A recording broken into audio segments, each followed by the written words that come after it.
অনেক দিন আগের কথা। সবুজে ঘেরা এক শান্ত গ্রাম। পাশেই বয়ে চলেছিল এক গভীর নদী।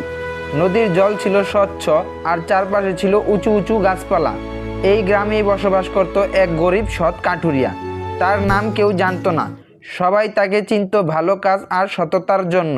প্রতিদিন ভোরবেলা সূর্য ওঠার আগেই সে কাঁধে কুড়াল নিয়ে বেরিয়ে পড়ত বনের পথে। সারাদিন কাঠ কেটে সন্ধ্যায় সেগুলো বাজারে নিয়ে বিক্রি করে যা পেত তা দিয়েই চলত তার সংসার। কাঠুরিয়ার জীবনে ছিল অনেক কষ্ট, কিন্তু সে কখনো কারোর সঙ্গে অসৎ ব্যবহার করেনি। একদিন কাঠ কাটতে কাটতে সে অনেক দূরে চলে যায়। হঠাৎ করে দেখতে পেল একটি সুন্দর নদী। নদীর ধারে ছিল অনেকগুলো বড় বড় আর অনেক শক্ত শক্ত গাছ। সে ভাবল এখানে কাঠ কাটলে ভালো কাঠ পাওয়া যাবে। সে নদীর পাশে দাঁড়িয়ে কাঠ কাটতে শুরু করলো। হঠাৎ এক ভয়ঙ্কর ঘটনা ঘটল। কাঠ কাটার সময় কাঠুরিয়ার হাত ফসকে কুড়ালটি সোজা গভীর জলে পড়ে গেল। কাঠুরিয়া তো স্তব্ধ হয়ে গেল। এই কুড়ালটিই ছিল তার একমাত্র সম্বল। এই কুড়াল ছাড়া সে কাজ করতে পারবে না।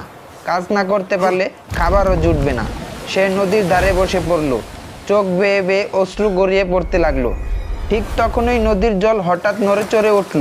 ধীরে ধীরে জলের ভিতর থেকে উঠে এলো এক অপূর্ব সুন্দরী জলপরী উঠে এলো। তার চোখে ছিল মায়া, মুখে ছিল কোমল হাসি। জলপরী খুব মিষ্টি কণ্ঠে বলল, হে মানুষ, তুমি কাঁদছো কেন?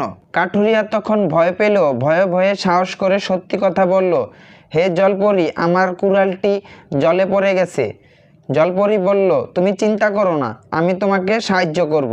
এই কথা বলে জলপরীটি আবার নদীর জলে আমি ডুব কাঠ দিল। কাটার সময় আমার কুড়ালটি নদীর পানিতে পড়ে ডুবে গেছে। দাও। চিন্তা করো না, আমি তোমাকে সাহায্য করব। জলপরীটি কিছুক্ষণ পরে পানির থেকে উঠে এলো আর হাতে নিয়ে এলো একটি ঝকঝকে সোনার কুড়াল। এই কুড়ালটি কাঠুরিয়াকে দেখিয়ে জিজ্ঞেস করলো, এই সোনার কুড়ালটির মালিক কি তুমি? কাঠুরিয়া মাথা নেড়ে বলল, না জলপরী, এটার মালিক আমি না। আমি এত সুন্দর আর দামি কুড়ালের মালিক নয়। জলপরী আবার ডুব দিল। এবার উঠে এলো একটি চকচকে রূপার কুড়াল নিয়ে।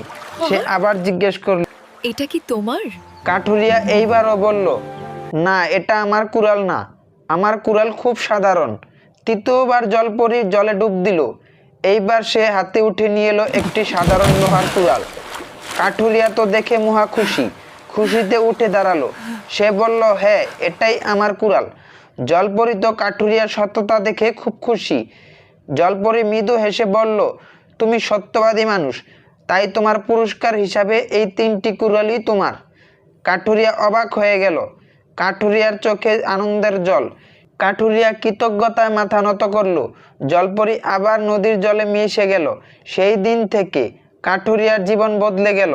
কিন্তু কাঠুরিয়া কোনোদিন কারো সাথে অহংকার করেনি। সে বুঝেছে সততাই মানুষের সবচাইতে বড় সম্পদ।